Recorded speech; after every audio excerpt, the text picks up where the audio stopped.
What's up, co-reporters? Welcome back to my channel. Listen, Jenelle Evans went to her Instagram account and decided to drag her disgraced, estranged husband, David Eason. I was supposed to make a video on this yesterday, but I decided to just take a day to myself, go take myself out to eat lunch. I had a shawarma. I was craving one so bad, and then go to the movies. I watched the Amy Winehouse biopic just to relax, and now have all the energy in the world to tackle these stories today. So let's get into what it is that she had to say. Buckle up, because she did not mince any words. So this was in the form of that typical Ask Me Anything format that she likes to do on her Instagram account every once in a while. And one thing I love about Jenelle's Ask Me Anything sessions on Instagram is that she really goes all the way in. She doesn't try to keep it cute. She doesn't try to keep it coy a lot of the times. Like, she will really say what she means and what she feels, and that provides for a lot of messy moments for us. So let's start at the very beginning. Someone asked her, "Is the reason you pull the kids from school because of David?" She claims that it had nothing to do with him. Someone else said, "He screams narcissistic on every TikTok live he does. Don't let anything he says get to you." To which Jenelle responded with, "Everything he's saying, he's just doing it to make himself look better. But in actuality, he knows the person he truly is behind closed doors. He has some dark secrets no one knows but me." And I think that that is an obvious call out to a claim that David made on TikTok Live. So I did a recap video about this, and it featured the actual video of David saying on TikTok Live that nobody knows Jenelle like he does. He knows Jenelle better than anybody in the world, and she's got some secrets that, he might be willing to share at a certain point. So I think that this is her kind of basically recalling that for him as well. It's kind of like she's nudging him and saying, "I saw what you did, and I can do it too. Two can play that game." So the next person asked Jenelle, "What do you think about your ex asking for money on IG Live?" So she posted a song called "Why Don't You Get a Job," which I'm sorry, was hilarious. And some of the lyrics were, "Nah, nah, nah, why don't you get a job?" And I said, you know what? That is a wonderful question. Why doesn't David get a job? He's an able-bodied, 30-something-year-old father of 3 children. So he really does need to work in order to provide for these children that he chose to bring onto this earth. I know that his first child has a no contact order against him, but I still do think that he should be subsidizing his son's life at least slightly. Then, of course, there's Marissa and Ensley. Marissa is off to live with her mother because David is living on a boat. And I don't think he's got running water, an actual toilet and stuff like that on the boat. And that's no way for a child to live. It's just really strange to me that this guy who spends all his time on the internet hating on people, claiming to be this supreme person, supreme race, supreme this, supreme that. Meanwhile, he is as useless as it gets. He's not even capable of taking care of himself without his estranged wife's money. He's not even capable of taking care of his children. I'm sorry, but it's just so ironic. Anyway, the next person asked Jenelle, "Do you feel like a fool for standing up for David all those years, or were they fun?" What a way to ask. Do you feel like a fool, or was it fun? That's so shady. It kind of feels like something I would say, but I didn't say it. I didn't. No, really, I didn't. Don't look at me like that. I didn't say it. Okay, anyway, Jenelle responded by saying, "I don't regret that time because I learned a lot of life lessons that were very important for me to grow up and mature. Life is easier to understand, I would say. I always have learned from my mistakes, and he was definitely a big mistake." Ouch! The fact that she's calling him a big mistake, and they share a child together. They got married, and they were together for a very long time. I think 7 years. This is Jenelle's longest relationship ever. Now she's saying this was her biggest mistake ever. That's gotta hurt. I would really feel devastated if somebody said that about me and our relationship. It's getting hot in here. Next up, someone said, "Should you leave a spouse who is mentally abusive?" To which Jenelle responded, "Yes. Don't wait as long as I did." Crying emoji, moaning emoji, sad emoji. There's someone out there who will be way nicer to you than an abusive ex. There are men out there worth it and would love to spend every waking second with you. It sounds like she's speaking from experience. Has she found one of these men? Is this man called Ryan Dolph, perhaps?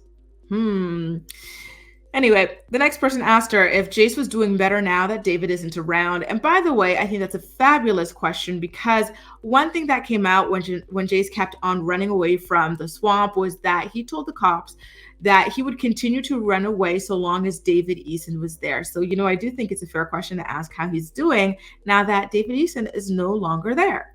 Jenelle says, everyone is happier, and my ex doesn't even reach out to call or text any of the kids. Shrug. Living his best life. Even his own daughter doesn't even want to live with him. And I think that might be a reference more so towards Marissa than Ensley. I think Ensley is too young to have this sort of an opinion, like a strong opinion. Correct me if I'm wrong. Maybe it's about Ensley, but I think it's about Marissa, who went off to live with her mother instead of following David onto the boat that he's currently squatting on. And I'm not surprised because the first time that they lost custody of all of these children, Marissa gave a testimony saying that David Eason, scared her a lot. Like he was a very aggressive, very violent person. And she talked about all the terrible things he would do to her and the other children. And she said that she didn't want to live with him. She didn't want to be returned to him. She didn't want him to have custody over her again. So yeah, I'm not surprised. And, to this day, I'm still so devastated that they forced her to go back and live with him after that. No wonder she didn't want anything to do with the CPS nonsense moving forward. What's the point of opening up if they're just going to push you back to live with these people who might retaliate against you? Just terrible stuff. I do hope she's doing much better where she's at now with her mom, because I can't imagine the things that this girl had to go through. Next question.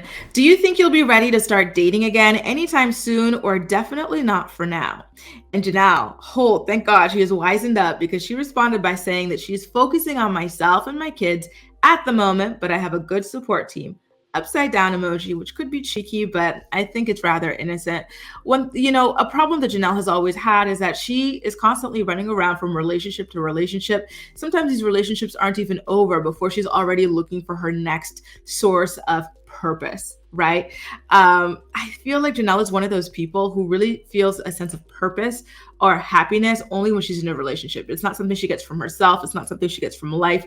It's not something she gets from her children. It's something that she gets from men. And so I'm happy to see that maybe that's something that she has been working on and that she has overcome when she talks about how she's currently no longer dating and she's just focusing on her kids and everything like that. I really do hope that that's the truth, because I remember the last time she left David, what did she do? She ran straight into the arms of some random man in Tennessee who flushes his cats for fun on Instagram.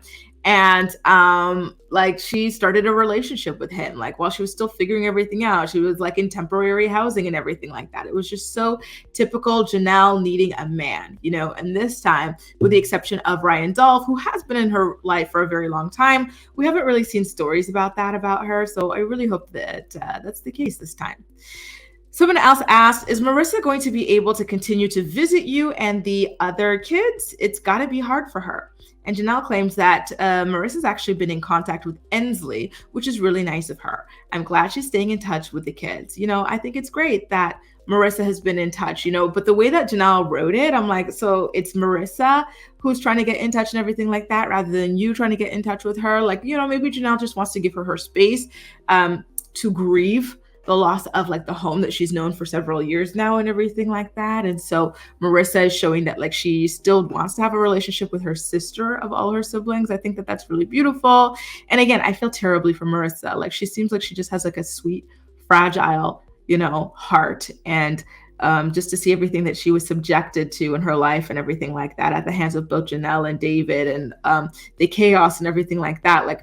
And then of course, it doesn't seem like her mom is all that great either. She lost custody to David Eason of all people. Some kids really just have it rough, at the end of the day, it's just the luck of the draw. And she just did not have any luck when it came to parents, step parents, you name it. Someone else asked, are you talking to Barbara now that David is out of the picture? To which Jenelle responded, hell no, I don't trust either of them. Laughing emoji. Doesn't surprise me. I don't think Barbara wants to talk to Jenelle at all. I don't think Barbara has reached out to Jenelle at all. I think the only person that Barbara would want to talk to is her son, Jace. But now that Jenelle has got custody of him, she wants to punish Barbara, and I feel like this punishes Jace more than anybody by keeping them apart. And so it is what it is at this point. Like, Jenelle spent a long time on the internet harassing her mom. I remember I made a video, like in one of the videos about it. I was like, Barbara, please get a gag order on this woman, get a restraining order so she could stop talking about you. And she was like, I'm going to make a series on how Barbara ruined my life. Girl, you are pushing 40. Take some responsibility. I'm exaggerating because she's early 30s like me. I'm 30 and I think she's 31. But like, take some responsibility. Like, we are full grown adults. Our frontal lobes are fully formed. We make our own decisions. Yes, some things that your parents did or whatever have an influence. But at this point, like, you do have to take responsibility, especially when you've got kids to look after and kids that you have, in the eyes of the courts over the years, judging by how many times you lost custody, kids that you have neglected, right? To be a proper parental figure to. Stop crying about your mom when these kids are out here and they're still children crying about their own mom. And the law is trying to get you to step up as a mom. It was freaking ridiculous. Someone asked, will you let Kaiser see David? I'm sure Kaiser sees him as a father figure. Jenelle claims that Kaiser does not want to be anywhere near David. And I believe her, because we saw how terribly David treated Kaiser on the show. He would manhandle that child. He would drag him. He said that Kaiser was acting like a little bitch like his dad when Kaiser was like 3 years old, crying like a normal 3-year-old. Like, they were terrible to that child. So I'm not surprised that Kaiser does not want to be near David at all. And, listen, Kaiser, me neither. Ever. Someone else said, do the kids miss David? I would imagine at least Ensley does. Jenelle claims that Ensley doesn't appreciate his behaviors lately towards me, which is interesting because how does Ensley know? Because it feels like David's behaviors towards Jenelle are mainly like internet back and forths. So I'm kind of curious how Ensley is privy to this. I think that she should be protected from this sort of stuff. Someone else said, how soon into the relationship did the ABUSE start? Are you still scared of him? He seems unpredictable. This, guys, when I tell you Jenelle was not playing coy in this AMA, she was not playing coy. And this is an example of that. Like, she chose to answer some very biting questions about herself, about David, about the children, their relationships with each other. Like, it was like the tea was teeing, it really was. I'm kind of disappointed that she's not going to release a podcast because like, she's just so like open. You know what I mean? Like, kind of like how Kale's podcast used to be. She used to be super open. We would have so much tea. Our cups would be overflowing. But now it's like kind of like the Sahara Desert over there. I would love to see Jenelle go ahead. Like, she did claim that she wanted to do one, but I would love to see her actually follow up on it. She's got a lot to say. And, I'm rather interested. And I think that you guys are as well, judging by the viewership on my content about her. So anyway, she responded to that question by saying, what I'm really scared about is the way he talks about people he hates if you know him personally. For example, threatening his baby mama's life for years to me in private, controlling, demanding, selfish, spoiled brat. The list is endless. So raise your hand if you're surprised to hear that David is unhinged and threatens people he doesn't like. I don't see any hands being raised behind me or in front of me. So it seems like we're all on the same page about that. Like, it's just crazy. Like, David is just your typical like deadbeat loser, like in life. Like, he's got nothing going on, but like, if he doesn't like you, he wants to end your productive life, like, stop it, just ridiculous. And controlling, we're not surprised from the very beginning. Didn't he say that like, Jenelle's communications with Nathan needed to go through him and stuff like that. Like, he was acting like he was protecting her, but it was just him being controlling and whatnot. And Barbara warned her from the very beginning, this was the worst boyfriend she ever had. But unfortunately, Jenelle was so desperate for a boyfriend, for love and everything like that, that she didn't heed the warning. So she just continued head first into this dumpster fire of a relationship. She quickly married. She quickly got pregnant. She quickly got engaged, all that nonsense. Someone said, will you be on our screen soon? Hello from England. And Jenelle says that she hopes so. And hello, I want to visit there. I gotta ask you guys, like, would you be open to seeing Jenelle back on Next Chapter or some other random show about her like dumpster fire life? Like, she was such a big part of Teen Mom. I think she was the one who made Teen Mom 2 such a success. Like, so many people were like, I didn't know that people like this actually existed. I thought this was just like people that like were acting on Jerry Springer or whatever, but like these are real life circumstances. Holy cow, you know? So I would be interested to see her return to Next Chapter or something like that. The show is boring, you know? Macy's not a compelling character at all. Like, they've brought Ryan back to add some spice to her storyline, but even that is not all that great because we're not getting Mackenzie's side of things. And like Cheyenne, like I love seeing like her stable life and everything like that, but like it's not compelling television either. Like Jade, I love Big Gulp Christie, so hands off my Jade. But otherwise, like there's not much going on. Brianna as well. Like I don't like seeing her on my screen either. Like I would like to see Jenelle back, to be honest with you. So someone says, tell us all of David's secrets. Not the right time, but also I'm scared and I feel like my life would be on the line. So when she talks about how David wants to end the lives of people that he does not like I think this is a call to that. We all know that right now David hates Jenelle because Jenelle closed her purse on him. She said, nope, the purse is closed, and smacked his hand to go away. And we know that this man does not want to provide for himself, provide for his children. And he is currently begging people for some coins on TikTok so he can have some DoorDash food or so that he could pay off a lawyer to fight the restraining order that Jenelle filed against him and whatnot. Like, he's pissed. His sugar mama is gone. And so, yeah, I do believe her that, like, you know, her life could be on the line the more she speaks about this man who's got absolutely nothing to lose. His kids don't like him. His kids don't want to be around him. He's got no money. I don't know what his relationship is like with his family, but, you know, he really doesn't have anything to lose. So I'd be scared too if I were Jenelle. You know, this is why you got to be careful before you get with somebody. Make sure it's somebody who is a productive member of society, who's ambitious and who is good to the people around them, who doesn't threaten to end people that he doesn't like. Like, pay attention to everything when you're dating. Like, it's really life and death, you know, for us, especially as women. We have to be so careful, and it's sad and it's scary, but it's the truth. Someone else said, it's about time you start spilling that a-hole's dirty secrets. That's what he deserves. Jenelle says, there's a huge investigation going on, so I can't comment at the moment. And I think the investigation that she's referring to is the investigation into the felony charges that he is currently facing after allegedly trying to choke the daylights out of his estranged stepson, Jace Evans. And so, speaking of that, it feels like Jenelle is finally ready to cooperate, to which I say good for you for finally being ready to cooperate, but also F you for gaslighting that child, trying to drag his name through the mud online and everything like that because you still wanted to be with David. I don't think that she's doing this to protect Jace or anything like that. She's doing this to get back at David. I've never felt like Jenelle has a genuine love for her children. I feel like there's a chip missing there.